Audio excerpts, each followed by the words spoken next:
All right, everyone, we're going to get started, so go ahead and find your seat. My name is Silvie Andrews, and I'm the director of the Gresham Historical Society. Thank you so much for coming. Usually I am introducing the speakers for the history talks, but today I'm the speaker, so I'll go ahead and introduce myself. I've been director here since 2021, and I've been involved for 10 years, actually, this year, starting in 2015. In a variety of capacities. I served on the board, and I've been a staff member at various times. During that time, I have managed to pick up a lot of information about Downtown Gresham. So I grew up in the area, but really most of what I know comes from the last 10 years of working here.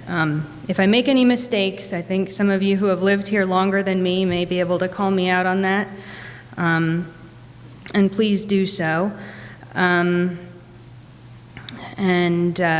I'm also on the board of the Historic Downtown Gresham Association, so I'll be talking about that a little bit more with regard to what's going on in Downtown Gresham right now and what we're hoping will be happening here in the future. So, our goals for this talk.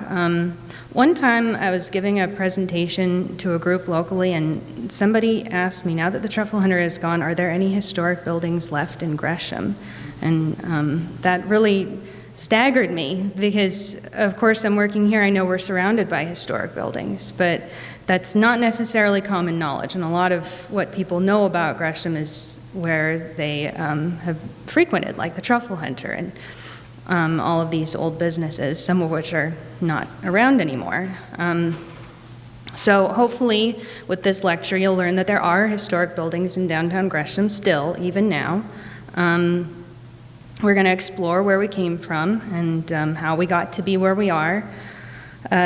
We are going to envision downtown Gresham as a constantly changing neighborhood. And we're going to talk about how to preserve the past while making room for that change, and how to protect the buildings that we have, and discuss some possibilities for the future.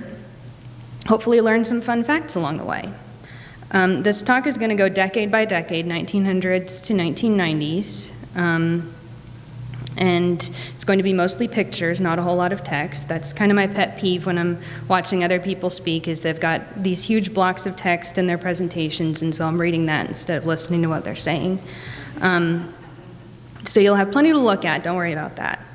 And we're going to look at where we are now and some of what's in the works for the future at the end of the talk. All right, so a national perspective on historic preservation. I'm going to go through a few of the forces that have been at work to preserve historic buildings over the past 100 years or so. There have been various efforts to preserve historic buildings because of how they looked and or the history behind them. People really woke up to this need during the Victorian era. There was a threat to Paul Revere's house. There was a chance that it was going to be torn down, and a group of people said, no, we need to preserve that. And so ever since then, there have been piecemeal efforts to preserve historic buildings. It really crystallized in the 1960s when New York Penn Station was torn down. That's this black and white picture here. That's what New York Penn Station used to look like. And they tore it down, and it became a rabbit warren. There was a quote where Vincent Scully said, through Pennsylvania Station, one entered the city like a god, one scuttles in now like a rat. And that's really what it feels like if you've ever been there. So many people were completely shocked and devastated that this could happen, that it became a national movement. And Congress passed the National Historic Preservation Act in 1966, and that established the National Register of Historic Places, which this building is on since 2000. And through that, they managed to preserve the other big train station in New York City, Grand Central Station. So we have that to thank.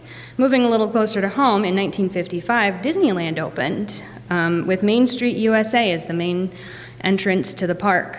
And that really helped establish the small town Main Street in the cultural consciousness as a site of nostalgia and of something that's essentially American, as a source of national pride.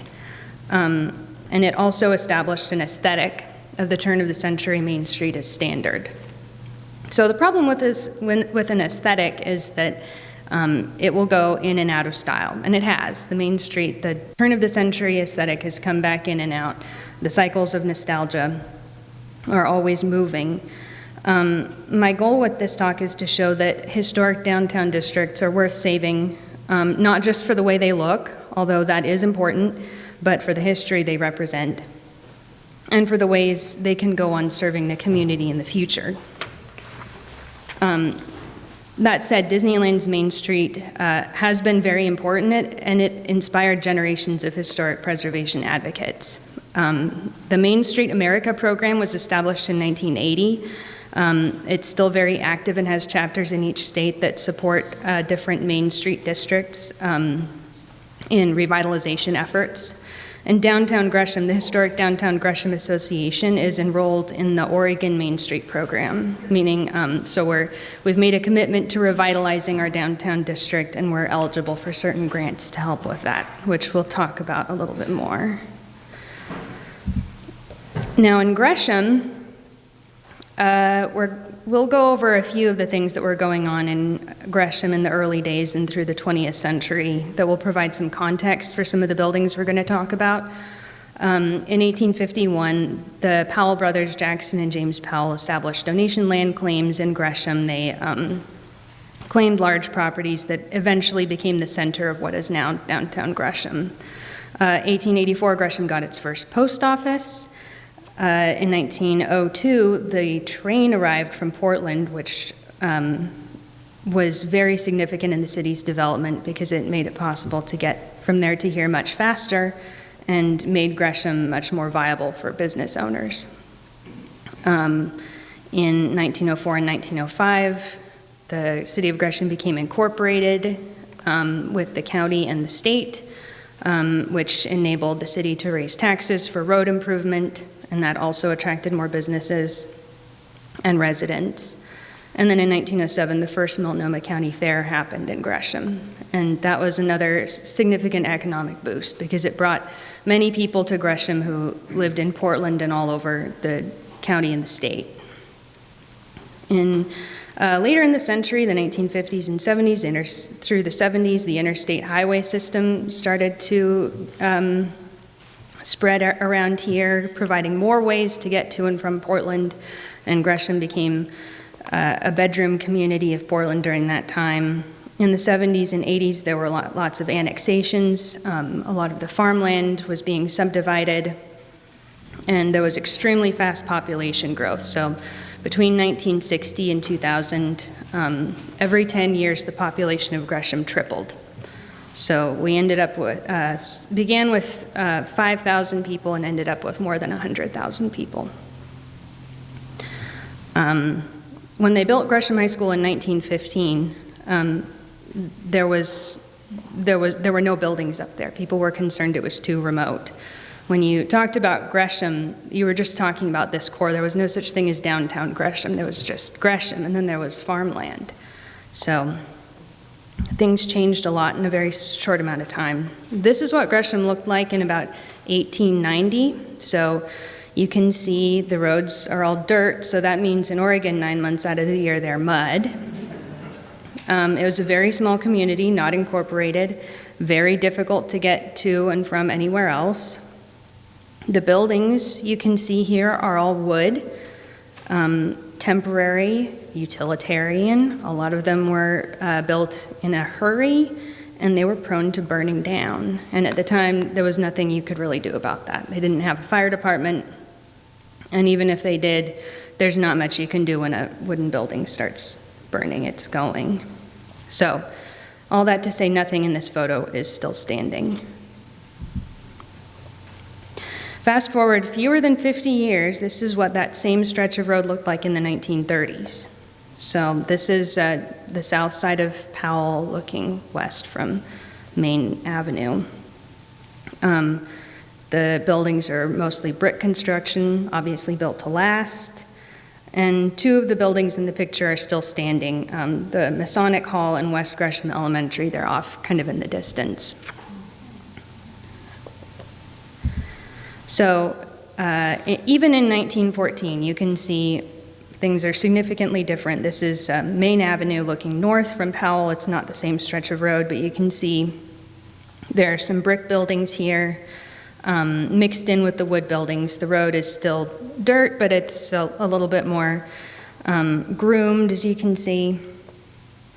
And a lot of the growth had happened in the last 5 or 10 years that you can see in this picture. And that's largely due to the arrival of the train, the incorporation of Gresham as a town, and taxes for road work in the fire department, and also the Multnomah County Fair. All of that had happened in between the first picture and this one. Now we're going to start with at about 1905. This is the first building that was built and is still standing in downtown Gresham. A lot of you might have known it as the Franz Bakery. It was originally called the City Bakery.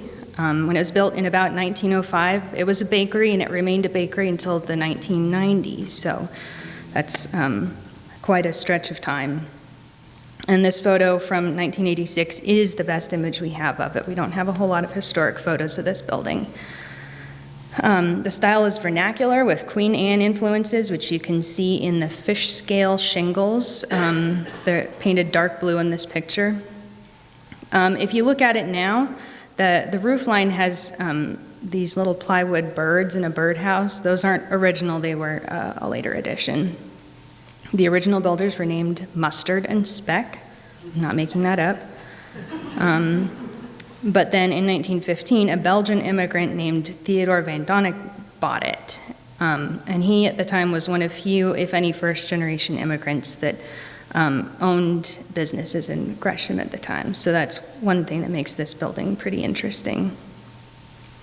He sold to the Marks family in 1939, and they expanded the business and included a delivery service. And then they sold to Franz in 1973, and it remained a bakery until becoming a children's bookstore in the 1990s. And you can see at some point it became a bakery thrift store. So, that said, it was the first building built in downtown Gresham that's still standing, but it's not the oldest. And that honor goes to the Shattuck House, which is right next door. It is one of the few, those two are two of the few wood construction buildings left from this era because, like I said, they were prone to burning down. And there's also been a trend since the early 1900s to make Gresham more modern, which often involved tearing down the buildings that were there and replacing them with more modern buildings. This house was actually built in 1890, but in Portland, in North Portland. And they moved it in 1903 to make room for the Lewis and Clark Centennial Exposition, which was a fair that lasted for several months, and it involved construction. It involved dredging out a lake. It was a big deal. If you want to learn more about it, the Oregon Historical Society has got some great resources. But all that to say, they rather than tearing down this house, they moved it to Gresham. And it belonged to Lewis Shattuck, who was Gresham's first mayor in 1905. At the time he lived in it, it was located at 2nd and Roberts behind his dry goods store. He owned the largest dry goods store in East Multnomah County. So he was decently prosperous, you might be able to infer. Dwayne Eli bought the store and the house in 1914 and moved the house in 1927 to 4th and Hood Streets. And he, at the time, lived in Oregon City and rented out the house for $12 a month. And then in 1995, a developer bought the site and moved the house to its present location to make way for Gresham's first row houses. So you could call it Gresham's first mobile home.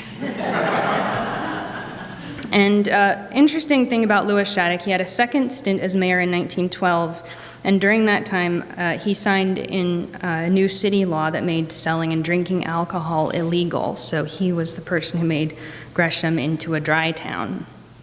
And his cousin, probably not a coincidence, was a leader of the Women's Christian Temperance Union.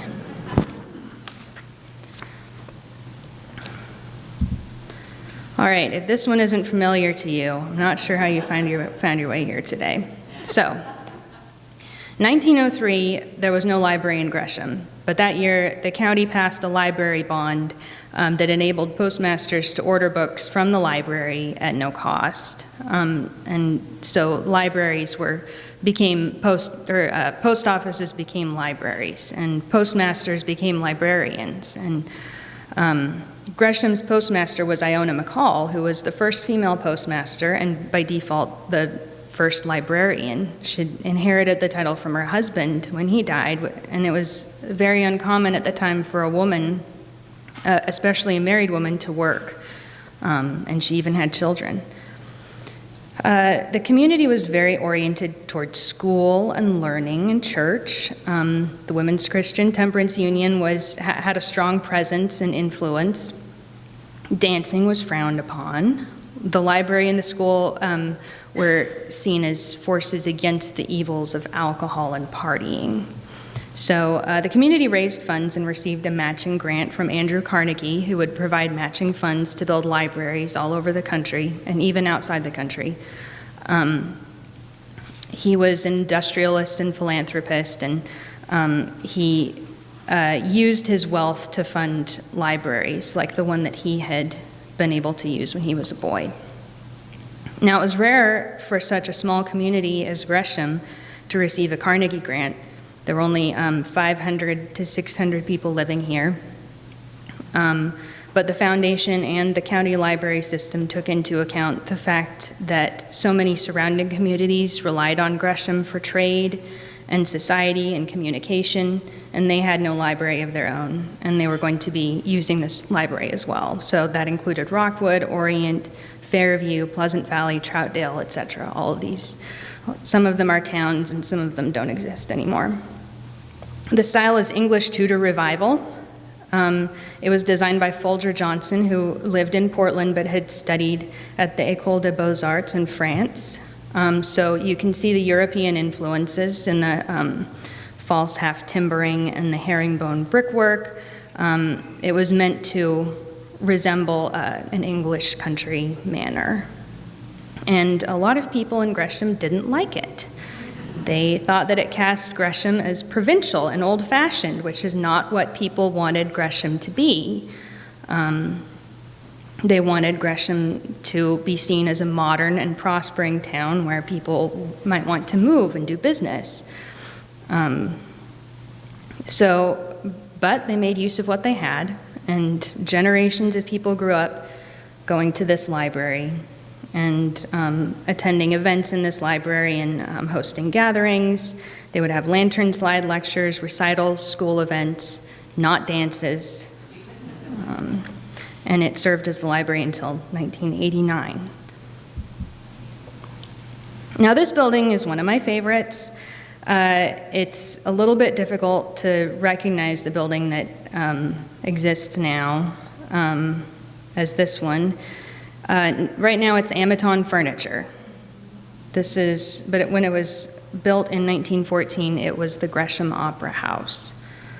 So it was also called Regner's Opera House. It was really the closest thing Gresham has ever had to a community center. It was built entirely from October to December 1914. It opened on December 25th, 1914 for a Christmas ball that lasted all night. Around 650 people came. The upstairs is a dance floor, and it's still there. If you're ever able to go in, you can see the original dance floor. Brick construction, the style of architecture is called commercial. Several of our buildings from this era are that same style, which is to say it's kind of looks a little bit like a warehouse. The stucco that's on it now was added in 1976. Now, there were separate restrooms and dining rooms for men and women, which was quite an innovation at the time. And that was on the second floor with the dance hall. So something interesting about this is that it opened in 1914. Gresham became a dry town in 1912. So all of these dances were alcohol-free. At the time, it was Methodists didn't dance. We have that from an oral history. I'm not making that up. And since Methodists ran the city council, there were anti-dancing laws in Gresham. So dancing was legal, but that was circumscribed by a whole lot of rules about who could be there and when dances had to end. And there were some people who really didn't like the fact that there was this public dance hall on Main Avenue. But that's not all that was going on. The ground floor was home to several early department stores, and there were several of them, but then W.R. Hicks opened in 1926, and that was the most successful and long-lasting one. He was there until 1958 when he built a new building on Robert Street. The ground floor storefront featured a Grabateria, which was a type of grocery store where customers could pick up pre-packaged foods instead of having to order from the man behind the counter, which was quite new at the time. But obviously it caught on, because when you think about it, if you go in and you have to look around for what you want, you might notice a lot of other things that you didn't need or didn't think you needed, and buy those too. So Grabaterias caught on, and now we just call them grocery stores. Also, Deidel's Sanitary Meat Market, which marketed itself as the salami mecca of the world. Seems like a bold claim. They had international distribution. There were, of course, dances. It was a dance hall. They would call them stepping parties, and they usually featured live music with local musicians. They would also have boxing matches in there. They had moving picture shows, local and regional plays, acting troupes, operettas, concerts, recitals, and commencement ceremonies. So they would have all kinds of community events at this place. In 1919, the Gresham Masonic Lodge leased the building, and it served as the Masonic Hall until 1931. And as the Masonic Hall, it continued to host all of these events and was open to the community. So W.R. Hicks was the most successful and lasting business in the early part of the century. And then Bill Amaton bought the store and established his furniture shop in it. There is an effort that's kind of in the works to renovate the building back into a community performing arts venue, so hopefully you'll be hearing more about that as that progresses. So this is, I hear that it's one of the buildings that the city hears about a lot. So now, the Congdon Hotel is also still standing. It was built in 1911, and it was part of this early generation of fireproof commercial structures, which is significant because Gresham's previous hotel had burned down in 1903. It mainly served traveling salesmen at the beginning. It offered a laundry service, a continental breakfast, and Sunday chicken dinner. So there was a restaurant attached. You can see where it says cafe. You could pay extra for your own bathroom too. The owner, William Congdon, began to advertise to leisure travelers as the highway to Mount Hood was being built, and was able to attract some tourists to the hotel as well. Early businesses in the ground floor included the Gresham Anchor Store, which was owned by the Walrad family, and Sterling and Kidder Hardware, which remained in Gresham for quite a long time. The upstairs is now offices, and the ground floor is all retail and dining. So, things were going great. Gresham was incorporated. Businesses were investing in Gresham and building all of these large modern structures. D.C. Eli had just bought Shattuck's old dry goods store, the one that was the largest in East Multnomah County. And then on December 21st, 1914, there was this huge fire that started in the dry goods store, and it obviously leveled the whole block. There was nothing left, and the block across the street as well. So you can't totally see the scale of the destruction from just this photo, where there are several from different angles that show all the buildings that burned down. There was a volunteer fire department at the time, but it took a long time for them to get word because the man who lived in the building couldn't get out. He ended up having to break a window and climb down the wall.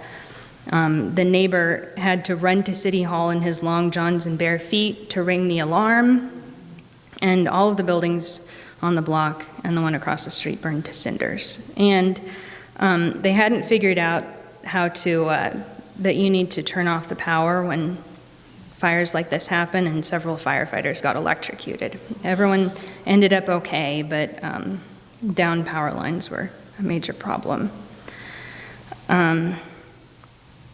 So that's led to 2 buildings being built that are still there now. The M&M is one of them. It was built in 1915, making it one of the older buildings in downtown Gresham. So Ed Osborne was the local blacksmith, and he lost his shop in that 1914 fire, and he started rebuilding immediately.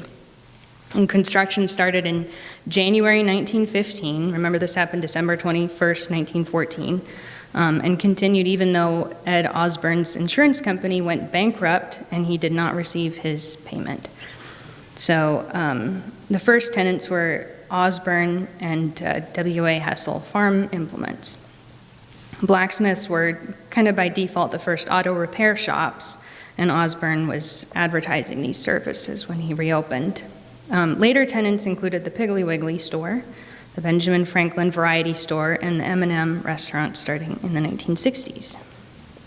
And the other building, the Dwayne C. Eli building, replaced the dry goods store that had burned down. Eli lived in Oregon City. He didn't live in Gresham, so he promised to start rebuilding immediately, but it actually took 5 years before he rebuilt the building. And it was built as a 1-story building with the thought that it could be expanded to 2 stories, but it never was, so it's still 1 story. The original tenants were W.A. Hessel and Kidder Hardware. And Hessel was the local John Deere dealer, and during World War II, there was lots of anti-Japanese sentiment in downtown Gresham especially, and he was one of the people involved with that. And he would not sell to Japanese farmers once they returned from the internment camps. So for many years, the Japanese farmers all drove Farmall tractors and not John Deere, even after he stopped discriminating. So it had a far-reaching impact. But later stores included Cloud Tree and Son, starting in the 1970s, and Toy Bear, starting in the 1980s. And the owners of those were very involved in historic downtown development and arts festivals. And as the district stopped being able to support mom and pop grocery stores and hardware stores, they really drove the revitalization and transformation into a recreation spot and arts center.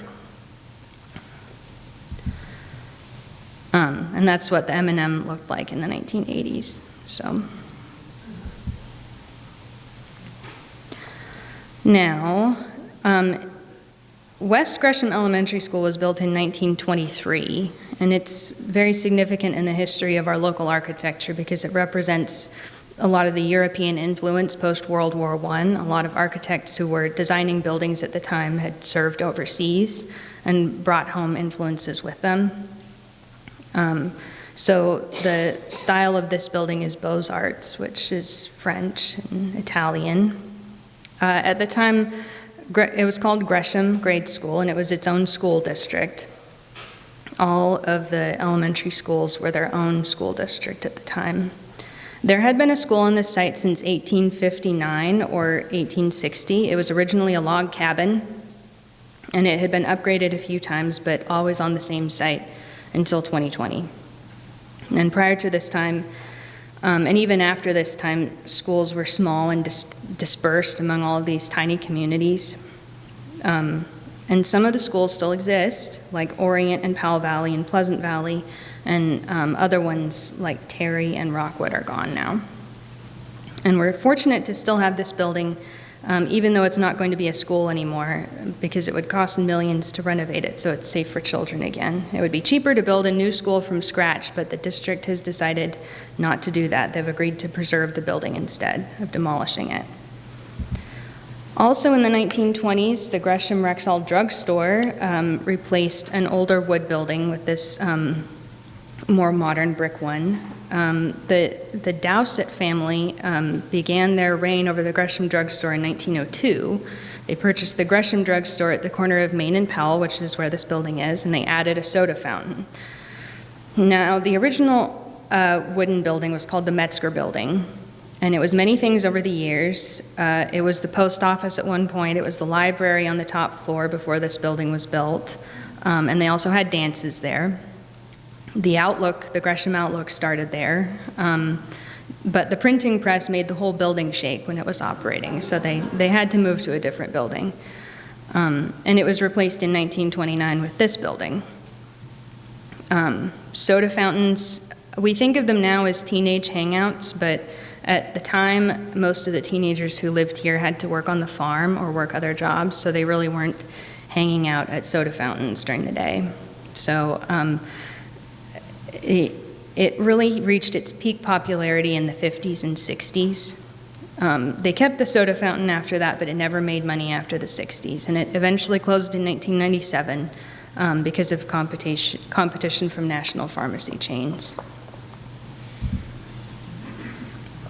All right, so this building should also be familiar. It's right next door behind me. It was originally the Zion Church, or the German Evangelical Church. The congregation had existed since 1906, and it consisted mostly of German-speaking immigrants from Germany and Switzerland. And a lot of them were dairy farmers, so they didn't live right here in Gresham, but they lived in the surrounding countryside. It was a very tight-knit community, and it fell under a lot of suspicion and discrimination during World War I, when the city ordered them to stop giving services in German.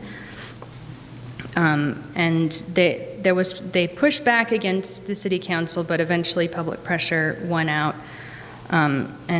By the time this building was built, they were giving very few services in German. The building began in 1928, but they didn't finish it until 1931, which is why we're talking about this building in the 1930s. The style is Gothic Revival. There is another Gothic Revival church in downtown Gresham, and it's Trinity Lutheran. The architect has other buildings on the National Register, including the St. James Lutheran Church in Portland. Now, in 1950, there was a fire in the roof of the church, and bystanders ran in and helped to rescue the contents of the church, a lot of papers. The fire department did manage to put the fire out before there was too much damage. And the women in the basement who were cooking a turkey dinner continued to cook the turkey dinner, and they served it on time in the downstairs dining room. The congregation was involved in a lot of charitable work. They sewed quilts and collected food for people in need, and they had a good relationship with the local migrant worker community in the 60s and 70s. They also sent clothes to Korea during the Korean War and to Vietnam during the Vietnam War at the request of a member of the congregation who was serving as a doctor there.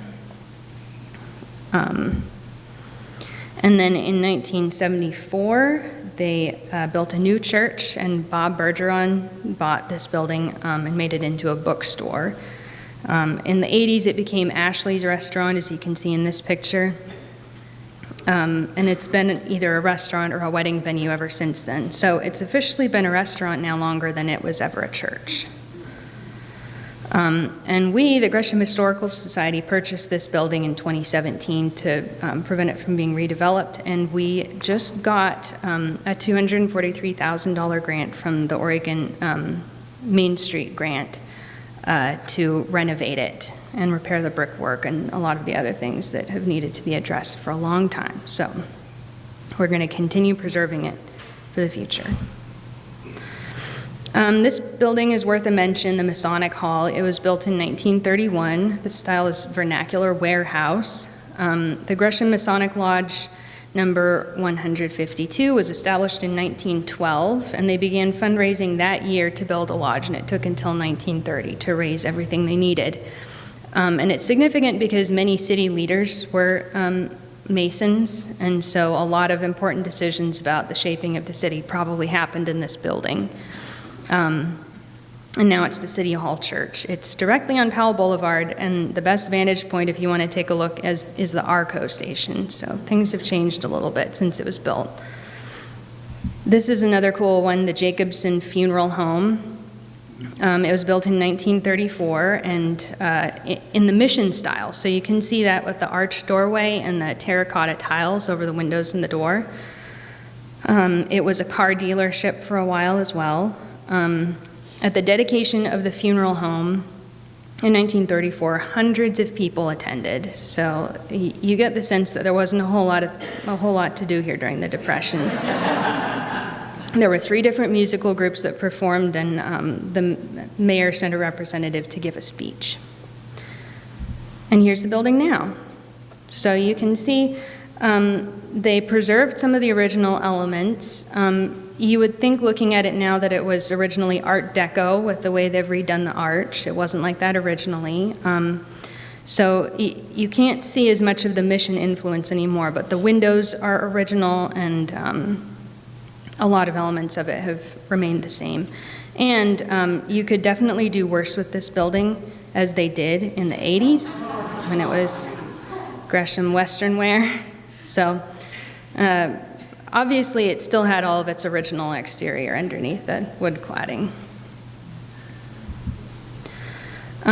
This is another interesting building that I'm just going to touch on briefly. We don't have any good photos of it at all, and I could have gone out and taken one, but I ran out of time. So this was originally, this is a building that's on Roberts and 3rd, and it was the Chamber of Commerce at one point, I believe, but it was originally Ward's Cash Store and Iris Beauty Salon. And it's worth a mention because it was the first commercial building built on Roberts. It was just residences over there at the time, and people thought the Wards were crazy for building their business there. So Ellery Ward ran the cash store, and his wife Eunice Hester Ward ran the salon. But a few years in, they got a divorce, which made that a little bit difficult. And their 2 children had to go to a different church to escape the gossip, because people just didn't get divorced back then. Their daughter, actually, they ended up getting back together at one point, so after that it was okay, I'm sure. Their daughter Gertrude Van Horn and her husband purchased the store and continued to run it as a grocery store until 1969. On to the 1940s, the Gresham Post Office was completed in 1941, and it is on the approximate site of the first post office that was built in 1884. And if you've probably heard the story about how Gresham got its name. The post office was named after the U.S. Postmaster General at the time, Walter Quinton Gresham. He didn't live here. He had never actually visited Gresham or Oregon, and he never did until the day he died. So the post office it was probably a bribe to get him to award the post office charter to the people who owned the store there at the time.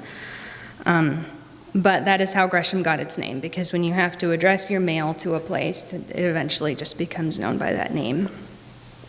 So in 1941, they were able to complete this building. It was constructed by the WPA, the Works Progress Administration, and that was a federal agency that gave workers jobs and skilled workers, and put them to work on local projects. So a lot of the builders who were working on this were employed by the federal government but lived locally.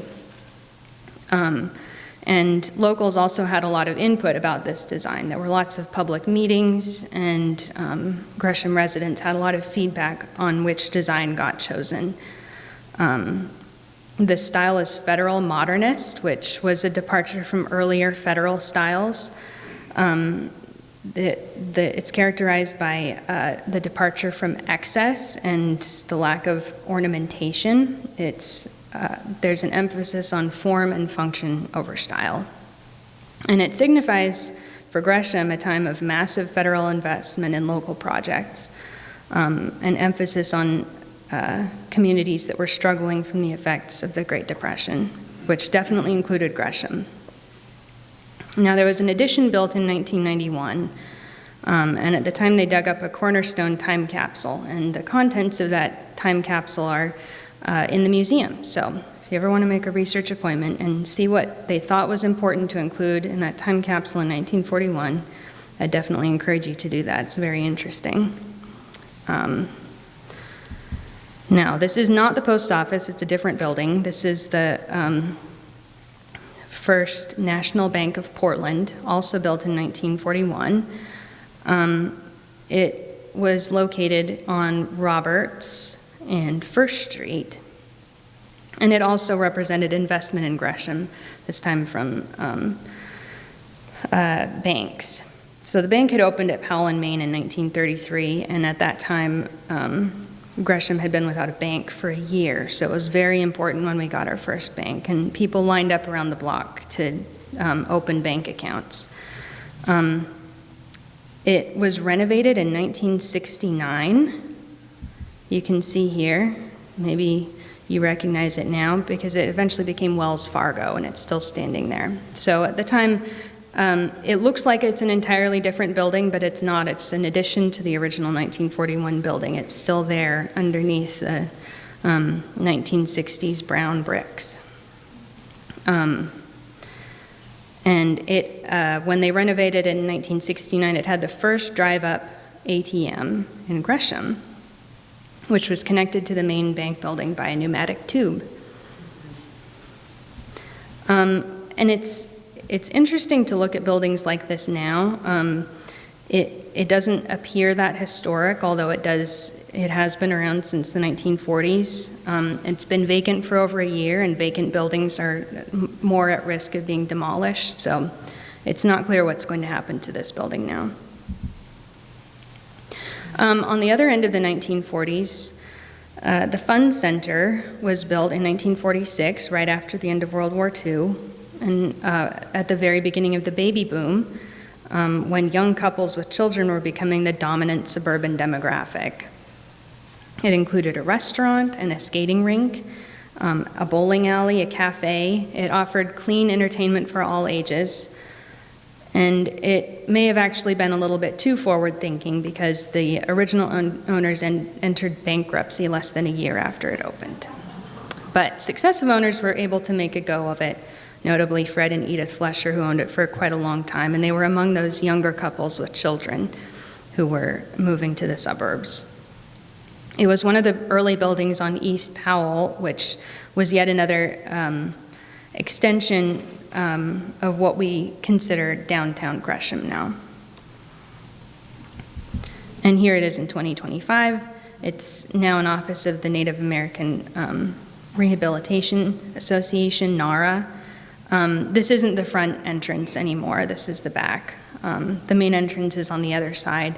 Which is also part of a trend of businesses kind of turning away from Powell, since it's become a highway and it's a lot less pleasant to walk on. Now, the 1950s. We are going to address the elephant in the room, or rather the mouse bear in the room. And the Polar King was built in 1952 by the Maxwells. It opened as Powell Boulevard was becoming a cruising destination. So there were movie theaters opening here, drive-ins, and bowling alleys. If you, in that direction, you'll see a lot of mid-century buildings that were built around this time, and they have low ceilings and large windows. It was a very common commercial architecture style at the time. Mr. Maxwell built the restaurant, and Mrs. Maxwell designed the mascot that went on top of it. And it was meant to be a polar bear. If you think about it, the Polar King, it should be a polar bear. And that was the way she intended it, but even at the time, people were saying, why does it look more like a mouse? I'm an of course, it's still a debate now. I'm kind of agnostic on the whole mouse-bear issue. When I grew up, I really thought it was just kind of a generic monster figure, not a mean monster like a Sesame Street monster, like Cookie Monster. It wasn't any kind of animal in particular. But there you have it. It's meant to be a mouse, or meant to be a bear. So last year, the owners learned that the sign was unstable, and that it needed to come down before it fell on someone. Unfortunately, one of our board members noticed it was down, and we were able to salvage it. And there are actually 2 plywood figures, one for either side of the sign, and we're raising money to get both of them restored. This is the new W.R. Hicks department store. It was built in 1958. Remember, it was originally in the former Opera House, and it moved here in 58, which represented more of a move to Roberts Street, more commercial structures being built on Roberts. This was an expansion of the former W.R. Hicks, and unlike in the 30s, Roberts was now a smart place to build for business owners. Roberts and Main Street were both one-way streets, so more people were driving on Roberts than they are now. And other buildings on Roberts were the First National Bank, Western Auto, at least one drugstore, J.C. Penney, so there were lots of very high-traffic businesses that were opening there. Many, many people grew up there shopping for school clothes. And in fact, this photo, which is the best photo we have of it at about that time, was taken by the Gresham High School yearbook team for an ad in the Mahina yearbook.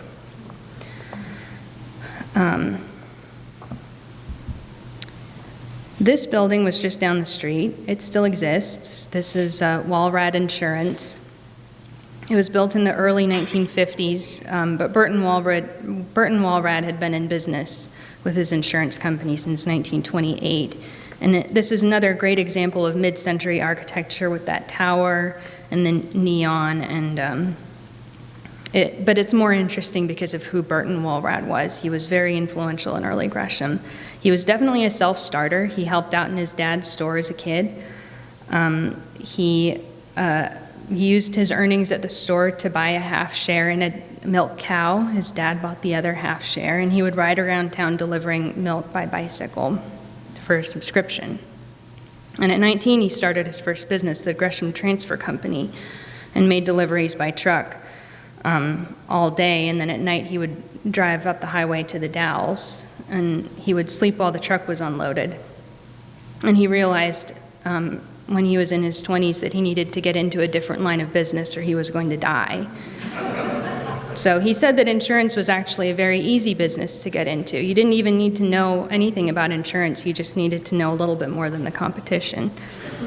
And the formula worked for him. He moved to this location in 1950, and his business lasted over 50 years before he retired. Oh, and he was also located right next to City Hall. So when there was a fire, he was the one who would go to the fire department and start up the fire truck and ring the alarm. And this is what the building looks like now. So it's still there. The tower isn't there anymore, but a lot of the original features are still visible. So this is what Roberts looked like in the 1960s. It's dense, and it's eye-grabbing, and it's busy. You'd be forgiven for thinking this is Main Avenue. They look very similar at the time. And those one-way arrows are visible, so you can see it was really a hopping place. And as for what has changed since then, several key businesses closed. Traffic is now now two-way on Main and Roberts, so people don't have to drive on Roberts to go north. And there's no light at Powell and no left turn from there, so I think that draws a lot of traffic to other roads. So this building, the Gresham State Bank, opened in March 1962. The style is mid-century modern, which is an American expression of the international style of architecture, and that really dominated modern architecture for most of the 20th century. It's slightly more organic in form. You can see the natural stone that was also on the inside of the building. There are large windows and an open floor plan, a functional layout. It has a very unconventional roof line that's called a folded plate structure. And this whole style and aesthetic was associated with celebrity homes and glamour. So you think about Palm Springs and Frank Sinatra, the Lincoln Center in New York City, James Bond movies from the 60s. It was really represented everything glamorous at the time. And so this was supposed to be modern banking for a modern town. Gresham was really striving for a reputation as a progressive and development-oriented city, although it was still very small at the time and surrounded by farmland. But that was going to change within a few years. Here's the opening reception of the Gresham State Bank. You can see those large windows in the natural stone, and they've got some greenery there to further emphasize connection to the natural world. For this reception, Governor Mark Hatfield flew in by helicopter and landed in the parking lot behind the building, and he did the ribbon cutting. Over 1,800 people attended.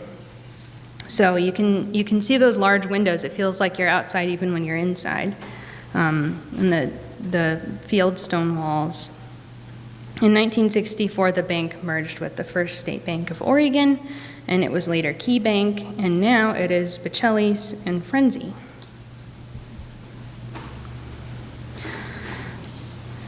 So this is another very interesting one that I learned a lot about as I was preparing this presentation. This is the Kinnear Building. It was built in 1972 as Dee's Studio, as a combined photo studio and gown shop. The original owners were Dee and Lee Kinnear. Dee was the photographer and Lee was the dress shop owner. But Lee died suddenly in 1977, and this was very shocking, but his wife Lee continued to run the shop until the 2000s. And one of its big claims to fame as Dee's Studio was that Katie Harmon wore dresses from Dee's when she was Miss America in 2002. The building was designed by Ray Gorder of Environmental Concepts. I really could not find very much on this guy, except that he was the co-author of a cookbook called Get It On in the Kitchen. Lee's father, Chester Kaufman, did the concrete, and their tenant, Bill Gifford, designed the fountain. So it was a very kind of local family effort building it. The architectural style is vernacular, influenced by late modern architecture. As you can see in the functionalism and the lack of ornament, but it looks kind of spaceship-like. There are lots of curved lines. And again, that open floor plan, it was kind of a successor to Art Deco and a little bit adjacent to brutalism. Some of the defining characteristics include exposed aggregate concrete walls, this kind of bold geometric design. There are lots of shapes going in different directions. There was a style of architecture that kind of got popular a little bit after this called deconstructivism, where you would take elements of a building and put them in different order, and this kind of resembles that, but this was before that style got very popular. It's got some recessed windows. It's got a custom picture window for maximum light for the photography studio, and a bubble window for Lee Kinnear's or Dee Kinnear's office. The interior was originally gold and orange, if you can imagine. It's got a curving staircase and a wrought iron railing and lots of cedar paneling that you can kind of see in these photos from when it opened. So inside it looks very similar now to how it did.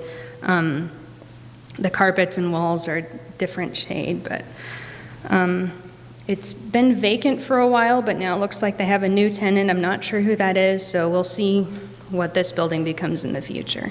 And that's a picture of Dee and Lee Kinnear with a mannequin.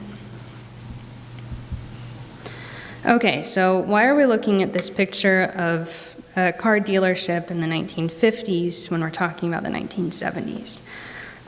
This is Hessel's Chrysler Plymouth dealership. So back to W.A. Hessel, the guy who owned the farm implement store. He also owned a car dealership that he and his son operated. You can see a hotel building kind of in the background of this photo. And beyond that was the bank building at Main and Powell. And the Hessels knocked those two buildings down in the 60s to expand the lot. So talking about historic preservation values, it wasn't, the Outlook noted at the time that these were two of the oldest buildings in town, but there wasn't really any outcry or objection to tearing them down. So values definitely changed within the few years after that. So here's the building after those buildings were torn down. It might still not look like very much, but if we go to later that year, this is what it became. So Jerry and Don Van Zyl bought this building from the Hessels in 1971, and when the bank heard what they wanted to do with it, they almost didn't get the loan. It was definitely very an odd proposal to put a dress shop in a former car dealership, but they definitely took this concept and really made it soar. The glass butterfly lasted for 50 years, from 1971 to 2021. There were a lot of really incredible things about it, and one of them was what they had done with the interior. So they paneled it in natural cedar. They used salvaged stained glass and other elements from Victorian homes that had been demolished in Portland. So you had the old mixed with the new, and they had lots of custom stained glass designed by their friend Tom Grant, including that butterfly, which we were able to get in 2021 when they closed. So it was the butterfly, based on what the artist has told us, was fabricated by Jerry Bosco and Ben Milligan. And if you don't know those names, they were collectors of architectural pieces who were also strong advocates of historic preservation. They bought up lots of historic properties to save them. And they both died during the AIDS epidemic in the 1980s, back when diagnosis was basically a death sentence. And when they knew they were going to die, they established a trust to preserve more historic buildings. So now we have the Bosco Milligan Foundation in Portland, which has a museum, the Architectural Heritage Center in Portland, and they also do lots of advocacy work for saving historic buildings. So it's very cool we have that little piece of the broader historic preservation movement here in the museum. And preservation was definitely a value for the Van Zyls as well. They were active in the early days of historic downtown advocacy along with their friends, the Hessels. Mary Jo Hessel owned Cloudtree and Son. Both businesses were firsts in a way. The Glass Butterfly was really the first store in town where women could buy professional business clothes. And Cloudtree was the first store where you could buy wedding gifts. So those were things you really had to travel to Portland for in the past. So there was a lot that made the Glass Butterfly special. That's a picture of the interior of the Glass Butterfly where you can see some of that cedar paneling. They put in a skylight, so you really would never be able to tell that was a garage before. And speaking of mixing the old with the new, we're also going to talk briefly about Benjamin Franklin Savings and Loan, and that was built in 1972. You can see them putting the tower on the building with a crane in this picture. That's what it looks like now. The tower is gone. I'm not exactly sure when that was removed. The Benjamin Franklin Savings and Loan was a Portland chain, and it had been around for a long time, but in the 60s they started building these neo-colonial buildings all over the Portland metro area. That was partially playing on nationwide interest in colonial history, which led up to the U.S. bicentennial in 1976. So I'm trying not to make value judgments on buildings in Gresham. I'm not a huge fan of this one. It's one of the better recognized buildings in downtown Gresham because it's large and it's it's historic looking and it's in a prominent place. But A, it's not actually that old, and B, it was built as a part of a regional chain. It's not really reflective of the area's actual history. It's kind of trading on colonial history. But it is very distinctive of the era that it's actually from, the 70s, so it's definitely worth talking about. So, this building is now Wall Street Pizza.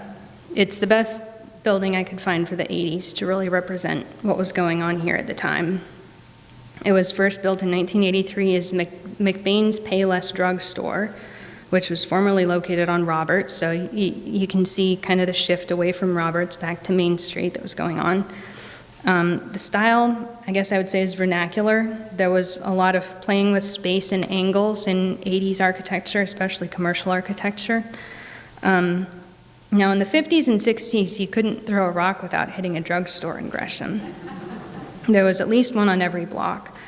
There were a lot of independent pharmacies, but in 1983, when this was built, there were a lot fewer independent pharmacies, and this is probably the last one that was constructed in Gresham. And it closed not too long after, in 1988, because the owner got a job offer from Safeway for shorter hours and significantly higher pay. So he was working 12 hours a day, 6 days a week, when he owned his own pharmacy. And Gresham Rexall, of course, followed suit in 1997. So Gresham was spreading out at the time. There were lots of annexations and population growth, like we talked about. The rise of big box stores was happening at this time, and those were all outside the downtown core. Downtown Gresham was kind of less a place to shop for daily needs and more of a place to dine out and browse for gifts. And then for the 1990s, we've got my childhood library over on 3rd and Miller. The style of this one is postmodern, which was very controversial at the time. If you're familiar with the Portland building, I didn't include a picture of that in this presentation. That was built in 1982, and it was one of the, it's one of the most famous examples of postmodern architecture. They study this all over the world. It was very influential, but like I said, very controversial. So one famous architect said it's not architecture, it's packaging. It diverged from the international style, the modern style, which was characterized by steel and concrete and glass, and it embraced colors and classical elements. So you can see it's got this pediment based on classical Roman, Greek architecture, but kind of deconstructed and simplified. It's also got 4 raised skylights, and it has a replica of the windows here in the children's reading room. So you can see those medallion windows reproduced in the current library. So the Portland firm that designed it specialized in rehabilitating and modernizing historic structures. So you can see that they were able to honor history while still building something new. It was called a super branch at the time. It was the 2nd largest library in the system. The cost was $2 million, and it was 20,000 square feet as opposed to 3,000 square feet in this building, which was the library then. And that reflected how quickly Gresham was growing and how many people were using the library. This library had the highest circulation of children's books in the whole library system. So in the new library, there was a big focus on children and families. And I can testify that it worked. I was there all the time as a kid, and I know a lot of other people who were too. In December 1989, this library closed, and there was a book brigade to pass the books from this building to the new building that stretched down that alley. And there were so many people who showed up for the book brigade that they had to do a serpentine. a very big event. And at the opening on January 7th, 1990, Mark Hatfield came back, and he was the senator at the time, and Governor Neil Goldschmidt also came, and they both spoke at the dedication. And Hatfield in particular spoke on the necessity of libraries to democracy and allowing the free circulation of ideas. So in the 90s, you start to see more population density in downtown Gresham. A lot of the construction that's happened here since then has been townhouses and apartment buildings. So in the 2000s, even to the present day, there's a lot of this going on, and there's probably going to be more going on. Gresham is getting a new library, and it's going to be this is just a rendering. The actual library is opening in spring 2026. It's going to be the first time since 1903 that there will not be a public library in downtown Gresham. And it's controversial, so there are a lot of locals who don't like this library and don't think that it reflects local values and needs. But people were saying the same thing about this library. A lot of locals didn't like this one either. Even in 1913, Gresham was having to absorb the needs of the surrounding communities and serve people who didn't live in the city proper, like in Rockwood and Orient. Obviously, only time will tell, but the story time is told about this building, and even the replacement on Miller, is that it's become a vital center for the community, and people of all ages have been able to relax and learn and study and spend time with their families. So I think that's going to happen with the new building too. Now there are other forces at work in changing downtown Gresham right now. This is a downtown Gresham conceptual plan developed from 2024 to 2025 with several stages of community feedback. So some of you may have answered some surveys that the city sent out about what should go into this plan. There's a lot to look at on this map, but fortunately you can find it on the city's website. And I can direct you to that if you're interested in taking more of a look at it. This envisions Gresham as more dense with commercial buildings and economic opportunity, easier to navigate by car and bike and on foot, full of parks and public plazas. And now the city is pretty far along in establishing an urban renewal district, which would free up funds for some of the developments that are being discussed with this plan. There would be funding available to restore historic buildings and homes, and to purchase properties for community development, among other things. So it's been done in Rockwood where it's currently stimulating economic growth, and so they're looking at doing that in the downtown and civic districts as well. So going back to the Truffle Hunter and some of the buildings we've lost over the years, you can see that the top picture, the large picture, shows Powell Boulevard looking west towards Maine. All of those buildings in the foreground were on the south side of the street, and they're no longer there. So you can really see how narrow Powell used to be back in those days. And when it became a highway, it was also widened significantly. And now it's 5 lanes instead of 2, and all of those buildings had to go. The Methodist Church here got torn down in the 1950s at some point. That was another really beautiful Gothic revival building. It was built in 1905. Another historic church, the Bethel Baptist Church, burned down in 2004. That was an arson fire. The Truffle Hunter got demolished to build new apartments in 2023. And the Gresham Theater burned down, which it's a very depressingly common way to lose historic theaters. And those won't be the last historic buildings we lose. Now, none of the buildings were on the city's historic and cultural landmarks list, which was established in 1987.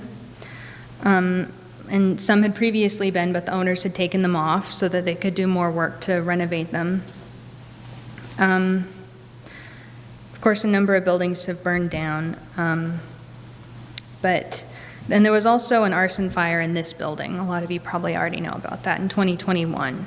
But fortunately, we have a sprinkler system, and that is one reason why it's okay and encouraged to modernize even as you preserve the history of buildings.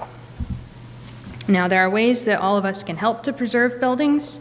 You could join the Historic Resources Subcommittee, which is a group at the city that decides what buildings get historic designation.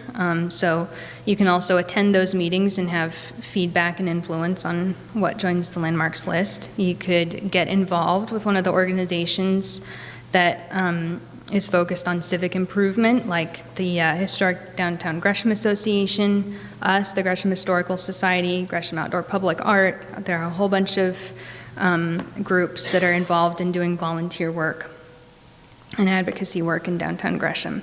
And if you own a historic building, consider listing it. And that way you don't have to rely on whoever comes after you to continue preserving it, because the city will offer some protections and review.